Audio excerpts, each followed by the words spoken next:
लिए जाओ, तुम्हारे लिए कपट का जाल बिछाया गया। धर्मराज कहने लगे देखो अब आ गया हूं तो जाने वाला तो नहीं मैं। आगे बढ़े दुर्योधन के पास धर्मराज पहुंचे, बोले भैया हमारी इच्छा ऐसी है कि जुए का खेल हो जाए। जुआ खेलना महापाप होता है, जुए की हार भी बड़ी प्रिय होती है और जुए की जीत भी बहुत प्रिय होती है। बोले ठीक है। पांडवों की तरफ से धर्मराज दुष्टर तैयार भयो, कौरवों की तरफ से मामा शकुनी ने दुर्योधन को तैयार किया। पांच से हाथ में लिए, साथ ही साथ में आपको एक बात और बता दूं महाराज कि जो ये पासे जो थे ये काहे के बने हुए थे। एक दिन की बात थी कि महाराज धृतराष्ट्र का विवाह जब हुआ था, गांधारी नाम की पत्नी घर में आई, लेकिन एक दिन की बात थी कि महाराज धृतराष्ट्र को पता चला है कि गांधारी का प्रथम विवाह एक बकरी के साथ हुआ था। बकरी के, क्योंकि इन्हें श्राप लगा था कि तुम्हारा पहला विवाह जिस पति के साथ होगा वो पति तुम्हारा मर जाएगा, इसलिए पहला पति बकरे के साथ शादी हुई और वो बकरा खत्म हो गया, तो दूसरा विवाह महाराज धृतराष्ट्र के साथ में गांधारी का हुआ। अब जब पता चला है महाराज धृतराष्ट्र को कि मेरा गांधारी का विवाह पहला हो चुका था, महाराज गांधार नरेश ने मेरे साथ में बहुत बड़ी ये चतुराई की है, तो उन्हें अच्छा नहीं लगा। और अच्छा नहीं लगा, गांधार नरेश को बुलाए के मैंने जेल में डाल दो। जेल में डाल दिया, खाने के लिए रोटी नहीं देता है, और जब मार लगवाता है तो इतनी मार लगवाता है कि एड़ी से लेके और सर तक खाल, शरीर पे कोई खाल नहीं छोड़ता है।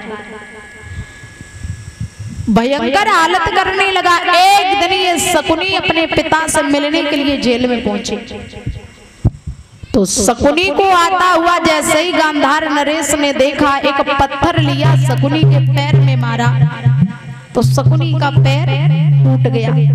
शकुनी बोले पिताजी तुमने ये क्या किया? मैंने तो कोई तुम्हारे साथ गलत किया नहीं, फिर तुमने मेरा पैर क्यों तोड़ दिया? तो गांधार नरेश कहते बेटा तेरा पैर मैंने इसलिए तोड़ा है कि जब जब तेरे पैर में दर्द होगा तब तब तुझे तेरे पिता की याद आएगी और अपने पिता का प्रतिशोध इन कौरवों से तू जरूर लेगा। और सुनो, मैं जब मर जाऊं तो मेरी हड्डियों से फांसे बनवा लेना, वो पासे हमेशा तुम्हारे वश में रहा करेंगे, तुम उन पासों से जो कहोगे पासे वही कार्य करेंगे। गांधार नरेश की मृत्यु हुई, उसके बाद में अपने पिता की हड्डियों के वही पासे बनवाए जो शकुनी के पास थे। वो पासे हमेशा बस में रहा करते थे। अब धर्मराज एक तरफ से जुआ खेलने के लिए, दूसरी तरफ से शकुनी ने दुर्योधन को तैयार करो। अगर किसी का सत्यानाश करवाना हो तो आपस में ही परिवार के लोगों में ही झगड़ा फैला दो, सत्यानाश अपने आप हो जाए। शकुनी क्या चाहता था कौरवों को? बिल्कुल नहीं चाहता था। वो चाहता था कि जितनी जल्दी हो सके उतनी जल्दी कौरवों का विनाश हो जाए, मैं अपने पिता का प्रतिशोध इन कौरवों से ले लूं। पहला पासा फीका, धर्मराज ने पहले दांव पर अपनी मणिमाला को लगाया।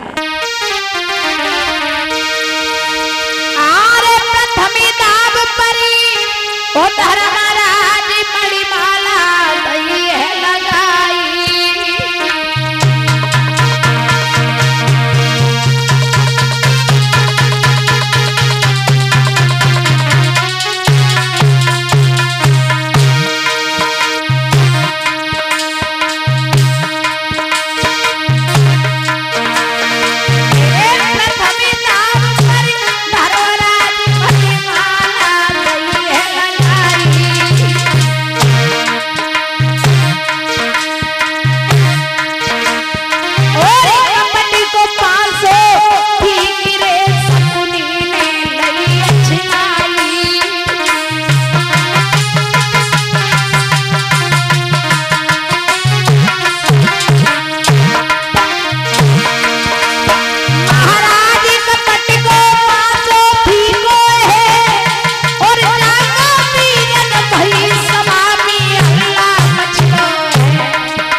पहले दाव पर मणिमाला को लगा दिया।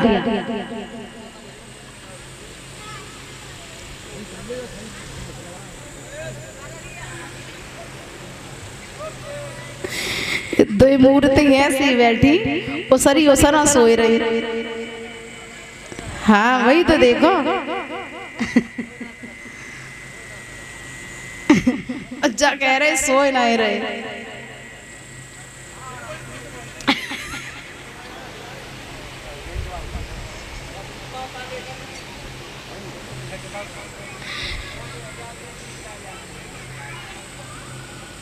आखिर में मिर्ची डाल ले जो अपने आप में फिर बंद हो गई ना है।